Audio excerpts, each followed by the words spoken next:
consequences of global warming would be catastrophic. Heat waves, droughts, extreme precipitation, even fire. 3 degrees of warming is really disastrous. Which climate change could result in a global catastrophe.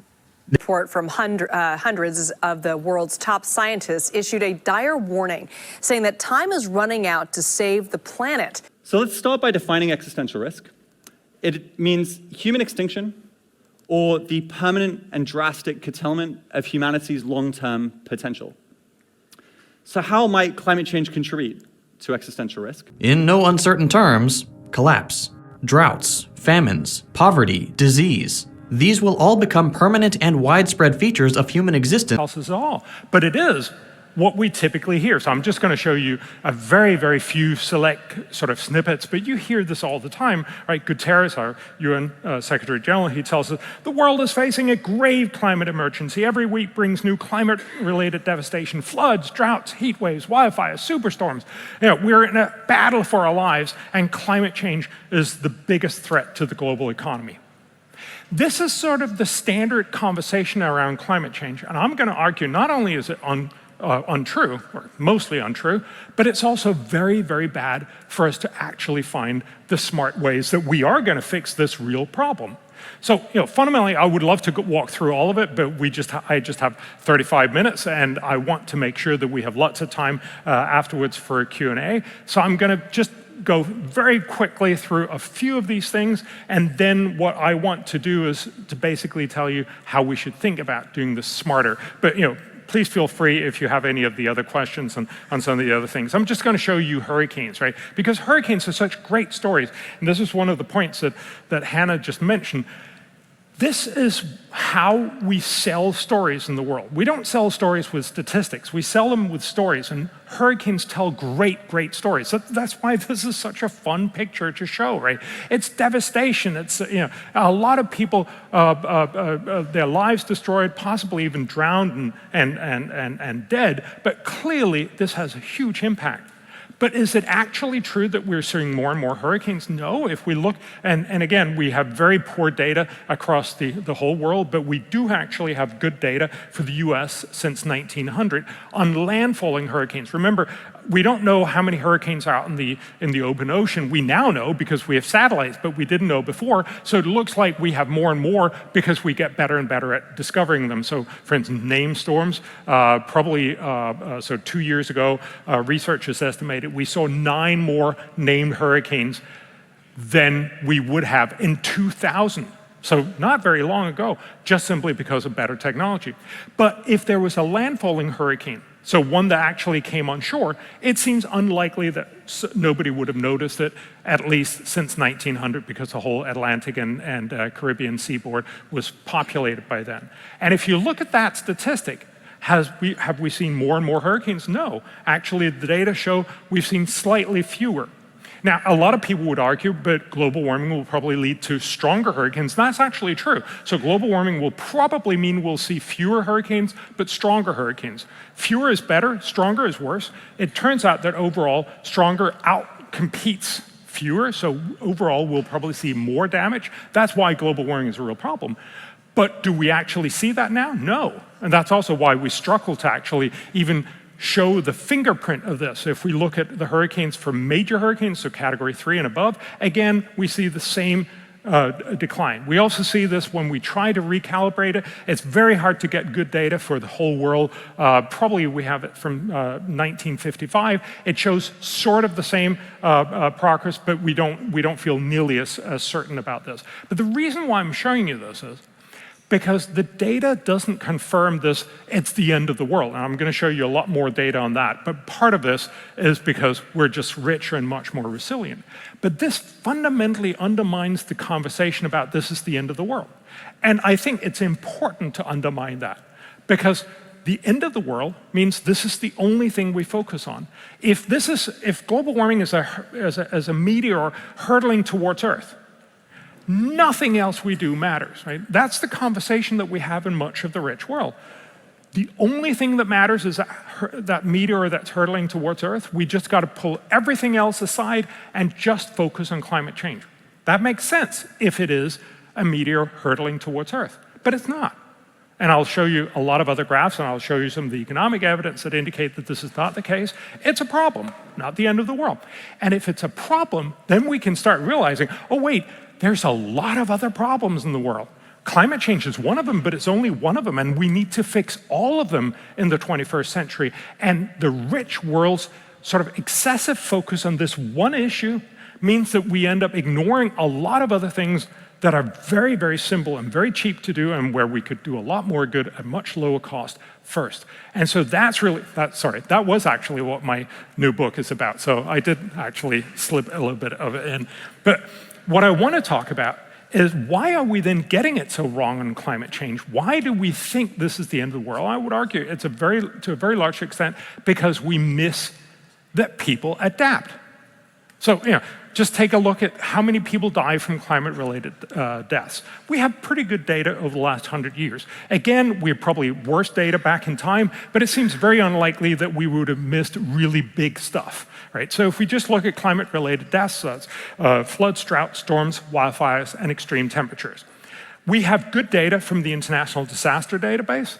And if you look at how many people died, so obviously this is a wildly varying number, so I'm going to average over decades to give some sense of proportion. Back in the 1920s, so 100 years ago, how many people died from climate-related disasters like these? Turns out it was almost 500,000 people. So 500,000 people died each and every year.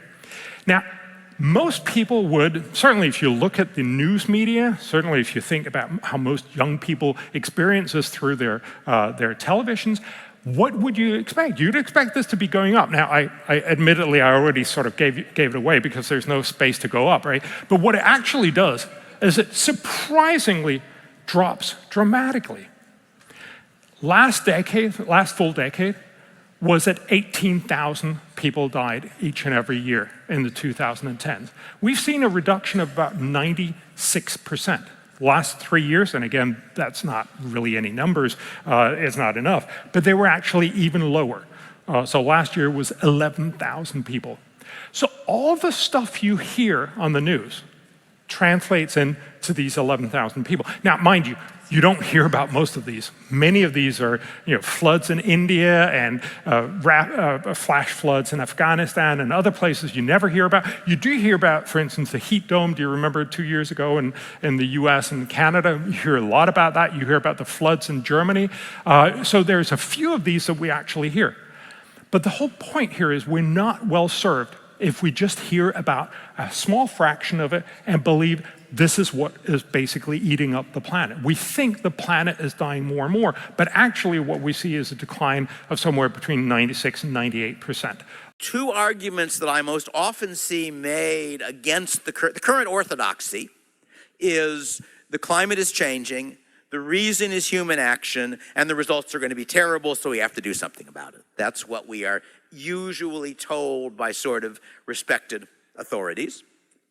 And the usual counter-arguments I see are either the claim that climate is not changing or the claim that it's not due to human action. I don't think either of those is a very strong argument. I think the evidence is pretty good that the climate is changing rather slowly. You're talking so far about a degree centigrade of warming per century. So if anybody says, I can tell it just feels warmer than when I was a kid, he's wrong. I mean, we can't really perceive changes that small, but nonetheless, it's happening. I don't think we are certain of the cause because climate is a very complicated system. On the other hand, the logic of the greenhouse effect is perfectly legitimate logic. You would expect increasing the amount of CO2 to raise average temperatures. It looks as though that roughly fits what's been happening.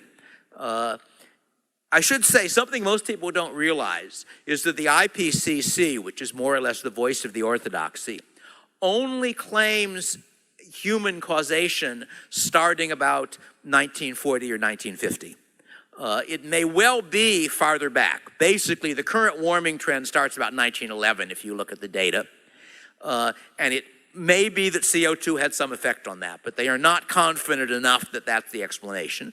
And the reason that I say is just a complicated system, and we know that temperatures have changed for other reasons in the past. But nonetheless, it seems to me that it is a plausible claim, probably a correct claim, The right claim to make is that we don't know whether the net consequences will be large, small, positive, or negative. And I really got into this argument about 40 years ago, back before AGW was an issue. And at the time, the equivalent of the current climate issue was population growth. The view that everybody was told, all the experts knew, was if we don't do something drastic to slow population growth, terrible things will happen. And I got involved in that. There was a private organization called the Population Council. And the guy who ran it, as far as I can tell, I think he was politically left of center, though I'm not sure. But he also was an open-minded person, and he said, look, everything written on this subject is from one side of the political fence. It would be interesting to see the views of population from someone on the pro-free market side. So he asked me to write a piece on it. And what I did was to try to estimate the net effects on the rest of the world of one more child. And I did what people mostly were not doing, which was to look at positive effects as well as negative effects. And I concluded that I could not sign the sum. I couldn't tell whether if you added up the positive effects and the negative effects, the sum was positive or negative. We know that the orthodoxy that was then held was wrong, because that orthodoxy made predictions. It predicted that, especially in the poor countries of the world, things would get a lot worse if they didn't control their population. There was one country in the world which did control this population, China, with the one-child policy. And until Mao died, it didn't get any better. The rest of the world, extreme poverty was falling very rapidly for the last 40 years or so. Calories per capita in the third world was going up, not down, exactly the opposite of the predicted pattern. So that made me somewhat skeptical when the same kind of approach came around for climate. And if you actually look at the stuff, it turns out that it's quite unclear whether the net effects are positive or negative. There are two things that might make them positive. One of them is the fact that CO2 is an input to photosynthesis. Increasing the amount of photosynthesis increased plant growth. This has been determined by experiment many times over. Greenhouses not uncommonly pump CO2 in order to increase yield. There are two patterns of photosynthesis called C3 and C4. Most crops are C3. The major exceptions are maize and sugarcane. C3, if you double the CO2, which is roughly what the IPCC is expecting by the end of the century, you increase yield by about 30%. So increasing the yield of most food crops by 30% is a huge benefit that usually isn't discussed. The second point, which also doesn't get discussed, is that the pattern of global warming is biased in our favor. What do I mean by that? For fairly straightforward physical reasons, greenhouse gas warming is greater in cold times and places than it is in warm times and places. This has to do with the interaction with water vapor, which is also a greenhouse gas. So that means that on the whole, winters get milder faster than summers get hotter. That on the whole, cold places warm faster than hot places warm. And since on the whole, warmth is good when you're cold and bad when you're hot, that means that there is a pattern that favors us. There is a pattern that is against us as well, and that's the fact that we are currently optimized against our present environment. So humans have made a bunch of decisions of how to build houses, what crops to grow, and so forth, which are what we believe to be the best decision given what things are like now. And if climate changed fast, that would be a strong argument against climate change in either direction. It would mean either warming or cooling would make us worse off because we would have the old arrangements for the new circumstances. At a rate of 1 degree centigrade a century, or even 2 degrees centigrade a century, that's not much of a problem for human beings because we change crop varieties anyway, we replace houses, we remodel them, and so forth. It might be a serious problem for some other species, that trees don't move very well.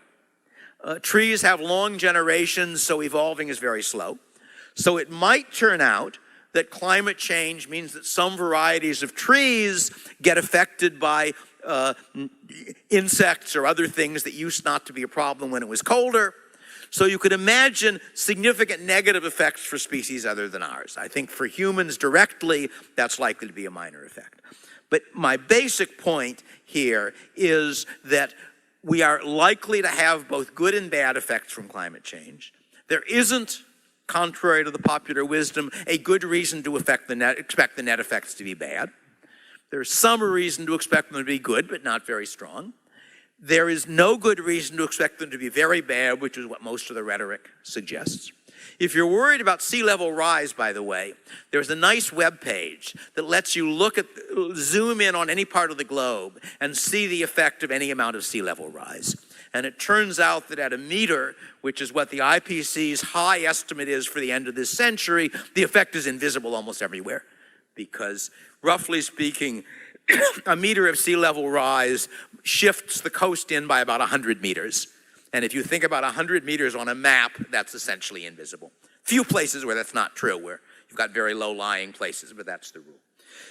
Well, I definitely think we should be using a human flourishing metric, but in a broad sense. So the climate disaster deaths are not the only aspect of that, but they're a very important aspect. We can also see that damages are flat or down. We can see that life overall is much better. And actually our ability to preserve the most valuable parts of nature is better. Generally, when you're not dependent on the land and dependent on wood, dependent on your local environment for your fuel, and you're wealthy, you can be much better at preserving the parts of nature that you want to preserve. If you look at places in Africa and Asia, and even now Europe, because they're now energy poor, like cutting down their forests, it's because they don't have better sources of fuel. So, but I would challenge the idea that Ehrlich is really using this, I think you called it biophilic standard, because if you look at his public rhetoric, he's always appealing to a human flourishing standard. So how did Ehrlich become famous? He became famous through the 1968 book, The Population Bomb,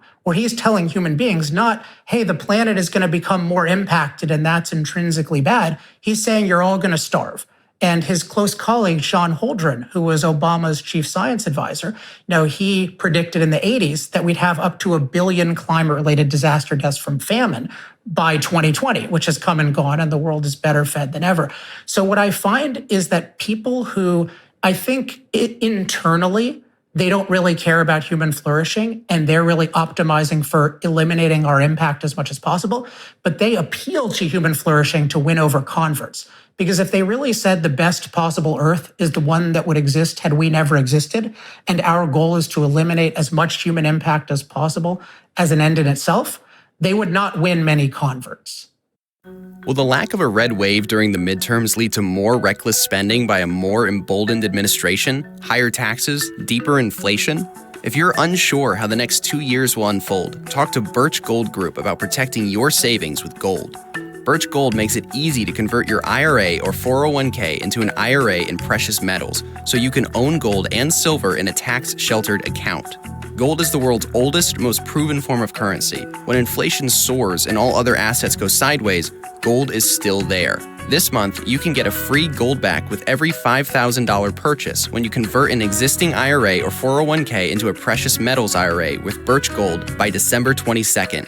Just text Jordan to 989898. Birch Gold will help you own gold and silver in a tax-sheltered account. Text Jordan to 989898 to claim your free info kit on gold. Then talk to one of their precious metals specialists. With every purchase you make before December 22nd, you'll get a free gold back. This is a great stocking stuffer, just in time for Christmas. Text Jordan to 989898 and protect yourself with gold today. Okay, so the case that you're making in some sense is that the argument on the radical pro-environmental side actually varies, sometimes, so to speak, in secret or behind the scenes, sotto voce, I suppose. The argument is made that the planet would be better off if it was returned to some natural and unspoiled condition. But then public-facing, the arguments are essentially predicated on the argument that if we don't do something drastic about, let's say, climate change, we're going to cause a radical increase in actual human suffering. Okay, so that all has to be straightened out conceptually before we as a species, let's say, can move forward intelligently on this front. I think the most powerful point you made, however, and I think this is where the rubber really hits the road in more modern times, is that even if you use the metrics that are put forward by those who let's say, oppose the continuing use of fossil fuel. So those would be metrics associated with climate change remediation and environmental improvement. The policies that are designed to drive energy costs upward do nothing at all that isn't counterproductive by their own measurements. So you pointed out, for example, and this is something that people really need to be alerted to, is that because Europe has taken this absolutely foolish route to reliance on wind and solar, which is intermittent at best, one of the things that's happening because of the pressure on liquid natural gas supplies primarily is that there's a tremendous amount of deforestation occurring in Europe at the moment because people have to turn to sources of energy that are actually at hand so that they don't freeze in the dark in the middle of the winter. And so the thing that I find so appalling about what's happening on the environmental front at the moment is that even by the metrics of the people who are pro-environmental, these policies that are driving energy costs upward are utterly counterproductive. And humanprogress.org has a lovely graph showing the relationship between attention paid to true medium to long-term environmental sustainability and overall wealth. And what you see is that if you can as you make people wealthier, so as you remove them from absolute poverty, their ability and willingness to attend to longer-term environmental issues starts to increase rather than decreasing. And so this has struck me I've known this for at least 10 years, that the best pathway forward to a truly sustainable planet, even by the definitions of the environmentalists themselves, is to drive energy costs downward to the point where we can remediate absolute poverty so that people aren't driven to use up damaging and polluting immediately available bioresources instead of turning to more efficient sources of energy. And you were certainly making that case in the 2014 book, which, as you pointed out, you've updated. So that's the critical issue, right? Even by the metrics of the environmentalists themselves, the policies that we're presently pursuing on the energy front are not only counterproductive environmentally, but they're driving poor people into abject poverty. We're going to see a lot of that in Europe. I think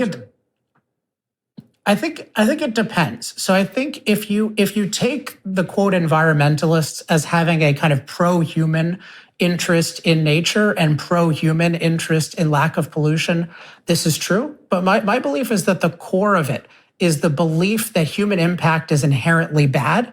It's intrinsically immoral, and also the belief is it's inevitably self-destructive. So nature is viewed as this God that if we offend it through our impact is going to punish us. And it really has this character where it's wrong, and doing the wrong thing is going to destroy us. And if you really think about it that way, all their policies make sense because their policies are really aimed at making human life worse and ultimately reducing the human population. So it is true, you can say, well, yeah, aren't you cutting down more trees? Aren't you doing this? But they would say, well, if you use, let's say we had cheap, free nuclear energy, which they've actually commented on hypothetically when they thought fusion was possible. I talk about this in Moral Case and in Fossil Future. The leading environmentalists said this would be the worst thing ever. A totally clean, cheap, abundant source of energy would be the worst thing ever because of what we would do with it. And one of the leaders called it like giving an idiot child a machine gun. And what they recognized is that energy is really our ability to do work, which means our ability to impact the earth. And when we use a lot of energy, we impact the earth a lot. Now, we impact it in a way that's beneficial to us, including we preserve the most valuable parts of nature, and we give ourselves an ability to enjoy nature. Nevertheless, it is a very humanized earth, and to the anti-human environmental movement, that is offensive. So that movement is not about a clean environment for us, or for us to be able to contemplate polar bears or go on safaris or any of this. It's about a dehumanized earth. It's the belief that we are uniquely bad and we need to get eliminated.